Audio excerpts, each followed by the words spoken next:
Anda harus tahu 4 hal attitude, perilaku, dengan produktivitas. Jika Anda punya tim, attitude-nya bagus, produktivitasnya rendah, Anda apain? Ada yang attitude-nya bagus, produktivitasnya bagus, Anda apain? Kalau ada orang yang attitude-nya buruk, produktivitasnya tinggi, Anda apain? Gimana gitu ya? Terus terakhir adalah apa yang Anda lakukan kalau produktivitasnya rendah, attitude-nya buruk? Ada pakar Six Sigma yang menarik, dia adalah mengajari kita karena dia punya 250 perusahaan. Dia adalah CEO-nya GE Finance, GE Group gitu ya. Jack Welch namanya. Dia berkata tentang 4 hal itu. Attitude bagus, produktivitas rendah, attitude bagus, produktivitas bagus gitu ya. Kalau ketemu orang yang attitude-nya buruk, produktivitasnya tinggi, yang dilakukan apa? Pecat. Kalau yang produktivitasnya rendah dan attitude-nya rendah, apa yang dilakukan? Pecat orangnya dan HRD-nya dipecat. Karena pasti HRD-nya nggak kerja atau HRD-nya main, bener nggak?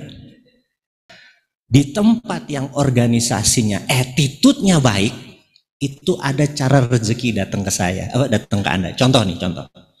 Saya punya perusahaan di mana saya minority share, udah lama perusahaan ini, dan saya punya ownersnya.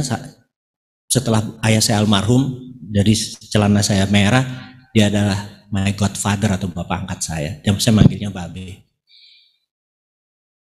Di tahun 2000 berapa ya?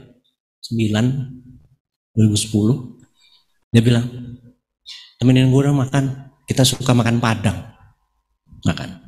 Dia usianya udah 65 tahun. Dia bilang, Mardi gue kita ada masalah nih. Apa be?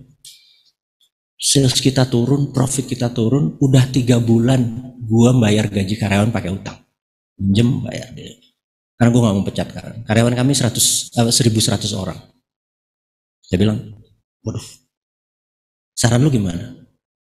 Gini deh, yang produktivitasnya, yang attitude-nya buruk, pecat gini segala macam, udah pecat aja gini, terus dirumahkan, kasih shake hand, kasih golden shake hand dan lain sebagainya gitu. Dia cuma ngeliat kayak gini aja, lu cabut kata-kata lu, sekali lagi, lu cabut kata-kata lu.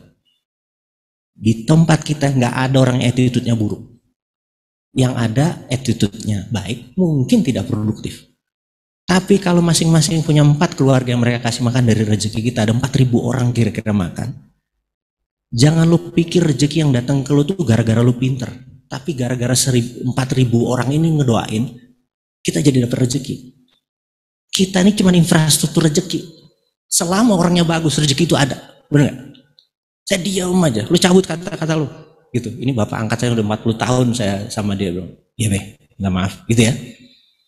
Lu lihat, kita mau mati-matian gini, nggak lama, bener 2010 kita dapat kontrak dari PLN, angkanya cukup sangat signifikan gitu ya. Kita dapat kontrak gas dari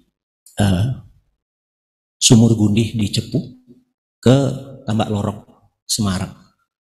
Angkanya sangat shocking. Terus dia bilang, lihat cara, dan ini bukan karena kita loh, ini adalah buat rezeki mereka itu tadi gitu segala macam. Nah, jadi selama organisasi kita attitude-nya baik gitu ya,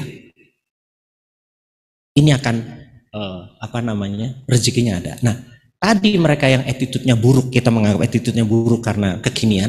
Percaya, di sebuah organisasi yang attitude-nya baik, itu mereka pilihannya adalah mereka keluar sendiri atau mereka adjust. Itu hebatnya kalau organisasi itu memang kompak. Dan attitude yang baik itu pasti akan membuat orang baik ngumpul.